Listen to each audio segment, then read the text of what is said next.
ถ้าแกนายกนิ่งจำเป็นดำนายเอานิ่งชวนคนประกอบฉะนั้นนิ่งชวนมันต้องได้อยู่30แต่ใบใครจะเป็นจากกรมคนอะไรแบบทุกทีบุญเลยลูกในชิงเทียนอายุก็มันตอนจากไหนให้ได้ก็ประกอบกรมคนอะไรแบบทุกไอตะโกนปลงเลือดคลังแล้ว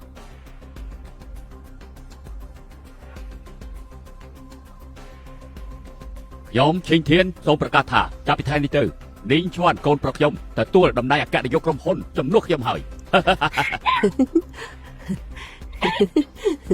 ខ្ញុំមិនព្រម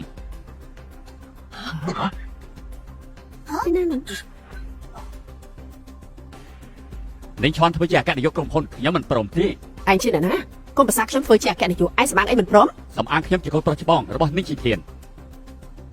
ទោះជាបន្តតំណែងមើលរបស់គ្រួសារក៏ត្រូវបែងចែកមុនក្រោយដែរអ៊ំស្រីសុបិនកូនស្រីអ៊ំចូលគ្រួសារអភិជនគួរភ្ញាក់ផ្អើលហើយ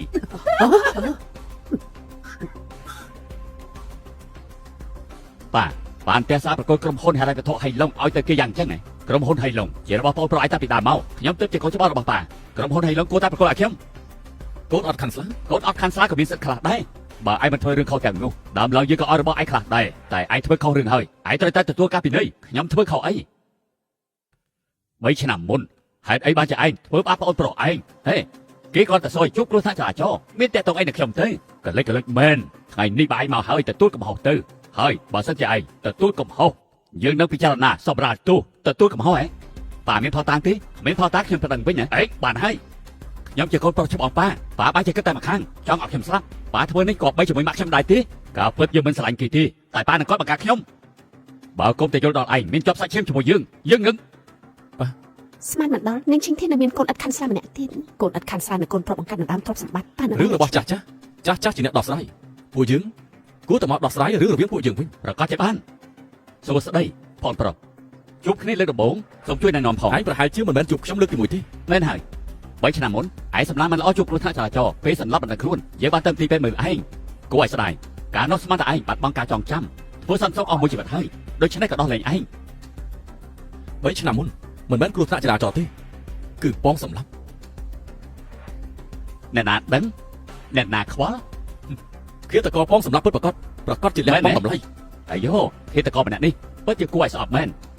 ដែលមិនបុកឯងឲ្យស្លាប់តែឯងអាចធ្វើអីគេបានទេបើជាកាលពីមុនខ្ញុំពិតជានៅខ្វះរបស់បន្តិចតួចមែន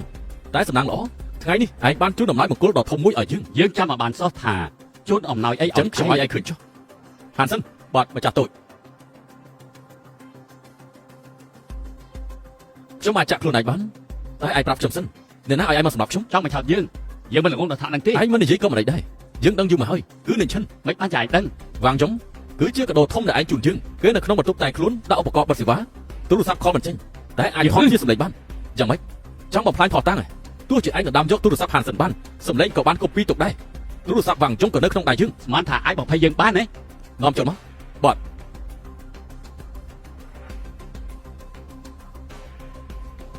ប្រាប់មកគឺនាងឈិនជាអ្នកបញ្ជាខ្ញុំ3ឆ្នាំមុនគឺគេឲ្យខ្ញុំបុកសម្លាប់នាងឈួនថ្ងៃនេះក៏គេឲ្យខ្ញុំសម្លាប់នាងឈួនដែរស្មានមិនដល់នាងឈិនសម្លាប់មនុស្សបើអាចបញ្ជាក់បានថារឿងតានេះគឺនាងឈិនជាអ្នកធ្វើចឹងខ្លាចតែគេត្រូវទៅនៅក្នុងគុកមនុស្សអាក្រក់ផងសម្រាប់គេមិននឹងអាចទៅតាមក្រុមហ៊ុនហៃឡុងបានទេនាងឈិនស្មានមិនដល់ថា